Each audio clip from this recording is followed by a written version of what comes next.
Hello and welcome to the Soil Health Hub podcast. In each episode, we invite key industry experts and farmers to explore and debate challenges, opportunities, and innovations around soil health and its implications on farming. In this episode, we have two brilliant guests, Robin Ross and Annalisa Williams from AgNexus. AgNexus is a technical and precision market strategy development company for agri and agritech businesses. Robin is a professional agronomist who can fill both the scientist and sales strategist roles and has over 20 years of experience developing market-leading product offerings in the agribusiness industry. Prior to AgNexus, Robin Ross oversaw all US-based R&D programs on row crops, vegetables, turf and horticulture with Acadian Plant Health. Annalisa is into compellingly communicating the value of unique technologies to a diverse grower community. Prior to co-founding AgNexus Consulting, Annalisa worked for Acadian Plant Health, building and managing their specialty crop corporate grower portfolio. Tune in and listen to the discussion with your host, Rob Ward.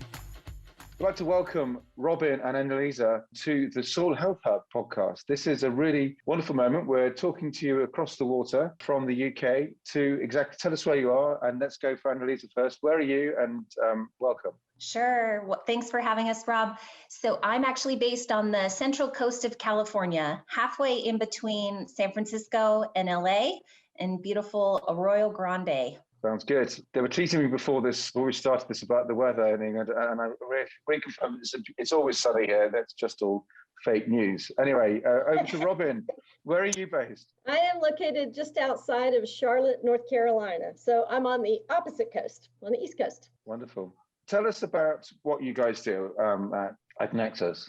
So really our core strength at AgNexus is helping new and inventive technologies within the ag space find commercialization partners within the industry. So taking something new and novel and really showcasing it to our book of contacts and being able to appropriately place these types of technologies with people who we know it fits well within their portfolio and find good people to take it to market. What would be your perfect scenario there?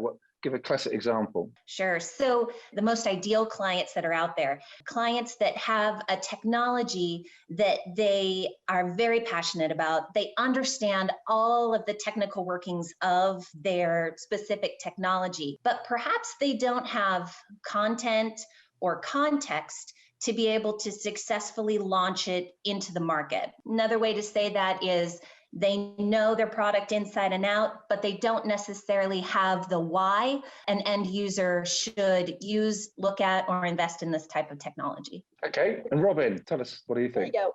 I would add to that just saying that my favorite kinds of things to work with, favorite new cool technologies are things that are really going to disrupt this industry.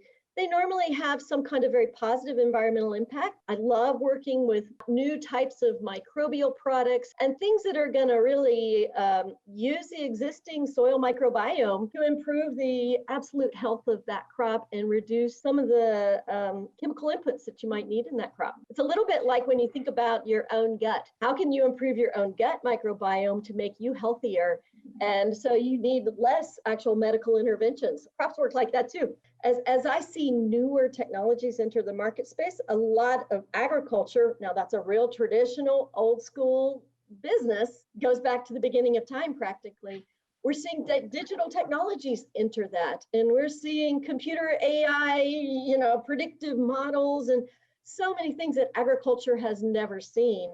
I think I can sometimes find it frustrating when people come like a Silicon Valley person with the most awesome thing ever, approaches ag, and they approach it in a way that is not really going to meet the personality of agriculture, and it's a conflict. So you end up with great technology that's crashing into culture, and some great technologies can be lost like that. And yet the impact they could have is amazing.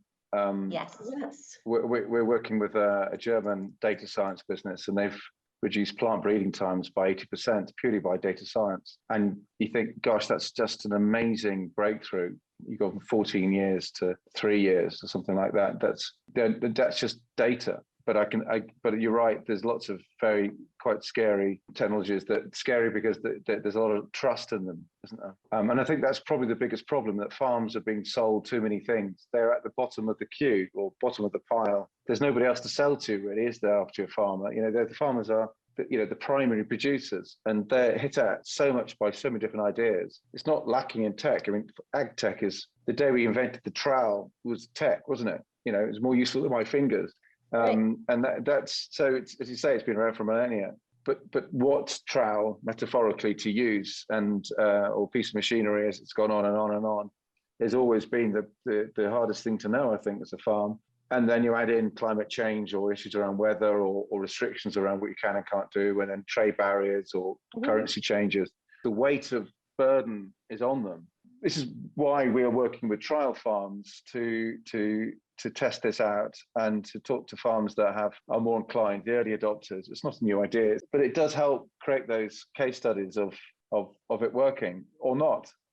This is where you find it out as well, isn't it? So, Robin, I think we connected on LinkedIn through a soil health article that we're involved with, and it's an area that it's not just fascinating; it's critical. So it's such an exciting space. So, Robin, within that area, where is it going? Where's soil health changing? Because you're at the coalface there of what's going on. What are the things that are working regards new ideas? Maybe a bit of a clue to some of the things that are not doing so well as well. I would say that up until maybe the past year, that whole concept of soil health has been very vague. People didn't really know even what that means. Kind of like with humans, what is your gut health? What does it even mean? Should it mean you go drink kombucha? Or, what is it? And in agriculture too, we knew these microbes were important, but we didn't know how to manipulate them, which ones are important, and how to use that for actual recommendations that might improve yields or improve our ability to grow that crop in a safe and sustainable way. So I'd say over the past year, with new genetic technologies, they're able to identify every single microbe that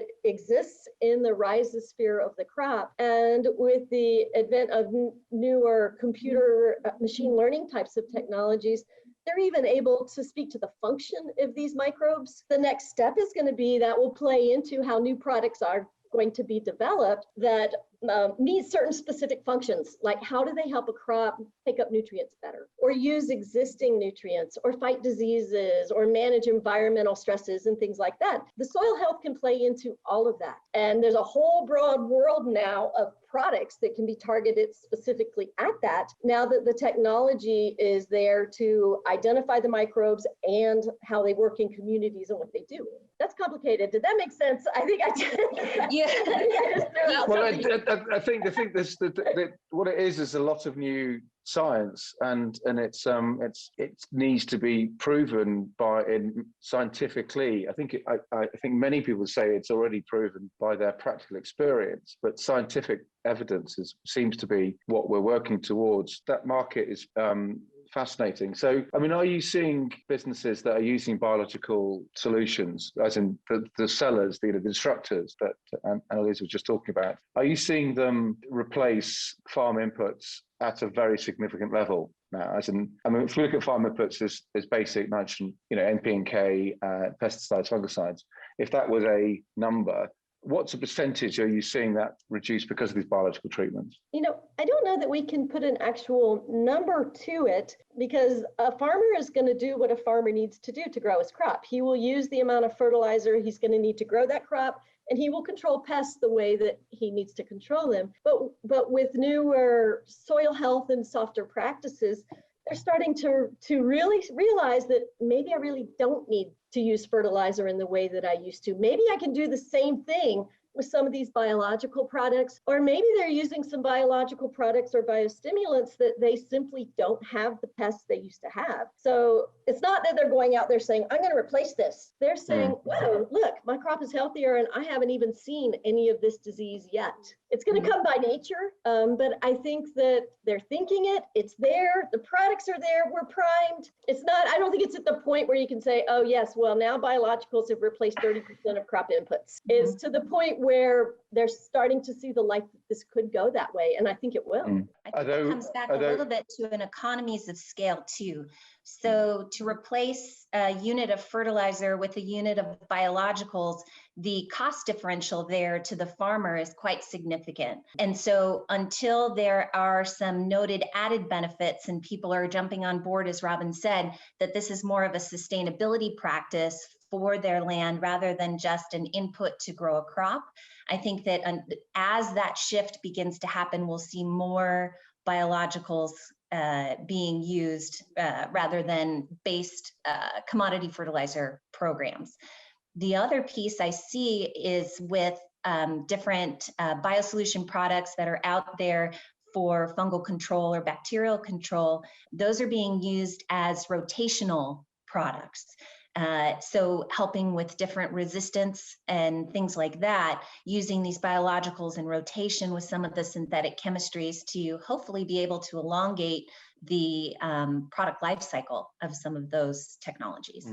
It's interesting. So your type of crops you're working with, what are those? Or is there not specific? Not necessarily specific. I would say that personally, my expertise lies within the specialty crop market. So your lettuce, berries, avocados, wine grapes, specialty crops grown here on the West Coast of the US. Right. And when you think about this, Rob, when you ask what crops that have a higher profit margin in them are more likely to be the first crops that adopt some of these new technologies. And you look at the price of avocados or strawberries or cherries, there's a little more margin in there where the grower can say, well, I'm going to try something a little bit different, or I'm going to buy a slightly more expensive product. When you look at the price of corn, beans, and wheat, they don't have much wiggle room in that to take very many risks or to add very many inputs that they're not completely sure are going to make that crop for them.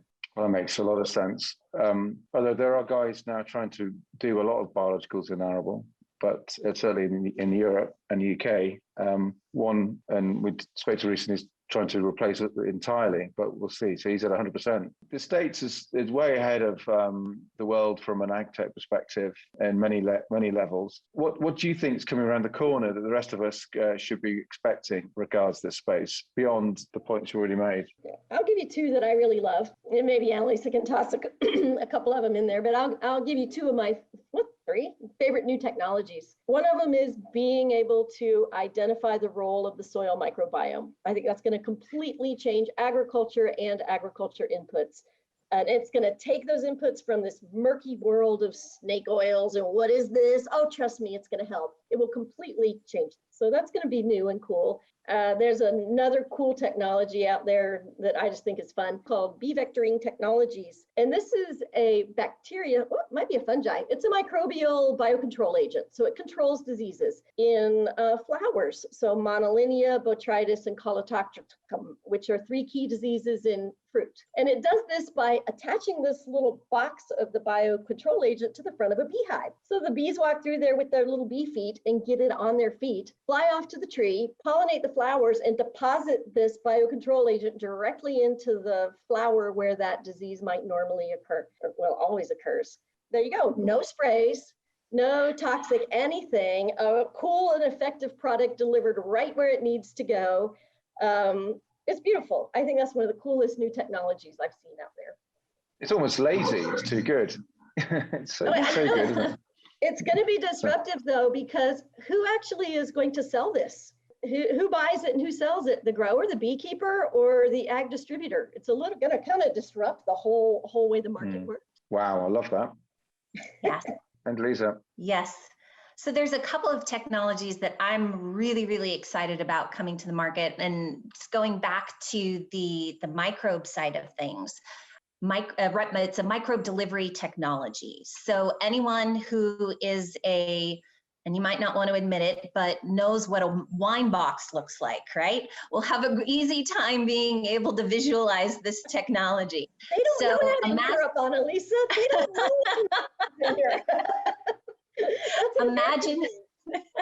Imagine a wine box, okay? So a cardboard box with a bladder inside.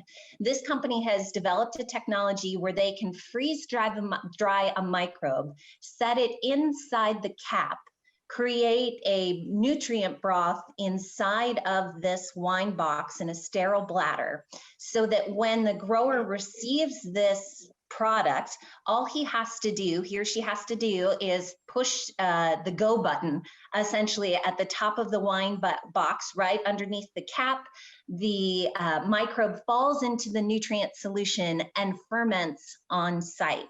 So within 48 hours, you have this live viable microbe that you're able to apply directly to the field.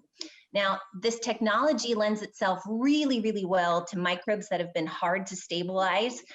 So that would be a gram-negative bacteria, something that's been genetically modified or is non-spore forming. So really neat and unique technology that's really overcoming some of the question, concern, and doubt of the bug in a jug type delivery system. There's a Florida business we're working with called True Algae, and they essentially are separating the algae, the liquid from the algae, and feeding that to and strawberry. Well, the soft fruit industry, primarily strawberries initially, but raspberries, blueberries, watermelon, and then now breaking out to other areas. The liquid, so it's a very interesting point I'm making. I'm just trying to work this out, because essentially the very beginning of this call was about gut health and soil health. Yeah. And essentially what we're talking about is probiotics and prebiotics. So one's a food, one's a creature that wants to eat that food. You're talking about the probiotics, the living creatures, the probiotics. Yes. And True Algae, for instance, are providing the prebiotics, which is having a very similar result, providing there is some probiotics in the soil, but that's shelf stable, that material. And I think a lot of the areas of concern that farms have been in different results because of living organisms that need to be treated as if they're cut lettuce. They're very vulnerable. So that system is sounding like a breakthrough. I was wondering how much damage can happen to a microbe if it's frozen or dry. So is it frozen? Is it, or what has it stored? Freeze dried. Freeze drying does not affect its ability to come back to life then? No, that's a nice stable way to hold it. Really, microbial companies make a liquid solution in a jug that the viability of that microbe declines quickly once it's in that jug. So once it's freeze dried, it stays quite stable. And that freeze drying technique, is there anything special about that, or is it just normal freeze drying? I'm sorry, I've not heard of it, and I'm sure other people listening won't have either. So anybody could freeze dry a microbe, that part is not hard.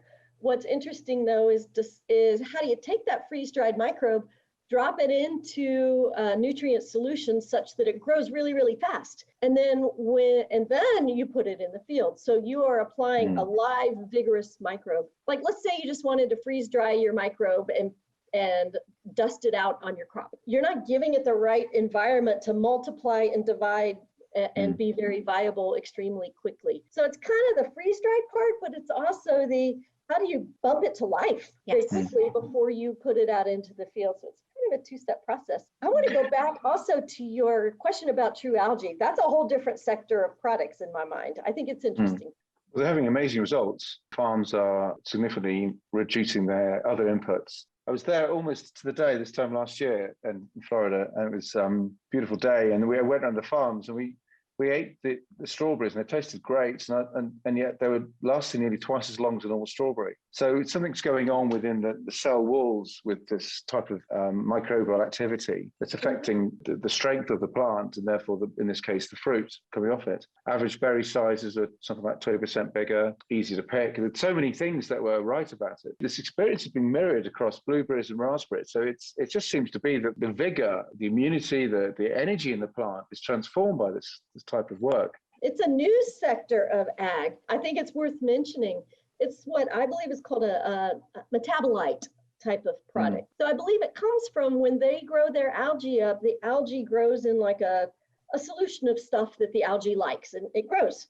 Then they actually remove the algae, so there's no algae left. They're simply applying the solution that the algae was growing in, and that has all these metabolites that the algae produced. These metabolites serve as signals of some sort to the crop. If you think about the human gut microbiome, your microbes in your gut produce metabolites that then cause specific functions in your body. It could be your mood. It could be all kinds of things that These metabolites are what's actually doing the work and serving as signals. And that represents a whole new segment of ag where it may be something like true algae, where it's a metabolite from an algae that's signaling something in the plant. Or sometimes they'll grow bacteria and grow other kinds of microbes. They'll get rid of the bacteria or kill it. All that's remaining is the metabolites from that bacteria, but they still provide signals to the crop to do different things. So that's a whole different new segment of ag that I think is going to grow quickly as soon as we can figure out what the heck they do. That's right. Something that I'm not sure we quite have our arms around yet is what are these metabolites and what do they signal and how can we put that to use in agriculture to improve yields? And I admire True Algae for starting that process and working in that field and seeing what do these metabolites do and exactly how are they improving shelf life of those strawberries? Or feeding chickens, they've actually higher, bigger egg sizes, a lot of better mortality. There's some, as you say, it's gut health and soil health. And Robin hits on a really good point, and it kind of ties back to our conversation earlier about messaging and communications. And simply going to a grower and saying your fruit will taste better, your fruit will be bigger, you'll have better shelf life, that's great. But to have the how behind it makes that messaging so much more powerful. And as Robin said, it's great to see True Algae really digging in to find out the how behind their product. We're working in the UK with a business that's developed a sensor that can measure microbial biomass and get a live report in the field within 5 minutes. British invention, it's called PES Technologies. They liken it to a dog's nose. So if you've ever heard of, I actually have a Cocker Spaniel right here we could demonstrate with you, but I think she's asleep. But she's a bit old now. But the dogs that they use, spaniels that they use at airports to check for cocaine, they're taught to smell that. This is very similar. So microscopic smells, nematodes, pathogens, all kinds of different type of microscopic volatile chemicals it can be taught to pick up, and yet it can give the results live, GPS logged where you are. What characteristics would you think would be, and both of you that would be really beneficial to the industry that would help this learning, as you say, the how to move forward? That's a good question, and there is a learning curve, very much so, is in acceptance of the data that's coming back and creating the so what behind it. So I understand the different microbes that are out in my soil. I understand the functional groups. So what? And so really honing in on exactly how to translate the deliverable of the science into an actionable recommendation is something that I think needs to happen as adoption begins to grow. Wow.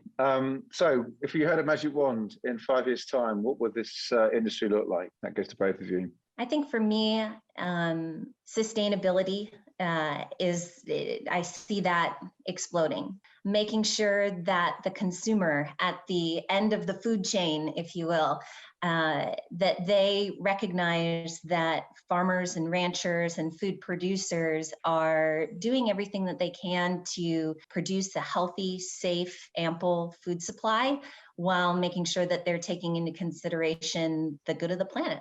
And do you think can we hit those sustainable development goals the UN have set us? I think if we don't set them and put them out there as goals, then there won't be a chance of hitting them. But if they're out there, they may be lofty, but they keep us focused. We have so many cool new technologies. I think that the regulatory system around the world is ill-equipped to manage these kinds of new technologies. And it's to the point where a lot of times regulatory systems block good, safe, new technologies. In 5 years, I'd love to see that reformed so there's a clear, fast path for safe and sustainable products. By the same token, though, there's a lot of new technologies that maybe need a little bit of scrutiny. Synthetic biologies, genetically modified bacteria that we're putting into the environment to perform specific functions, or even RNA expression types of technologies where they're turning on, creating certain gene expressions in the plant. These are things the ag industry has never seen before, and our current regulatory systems seem to be somewhat ill-equipped at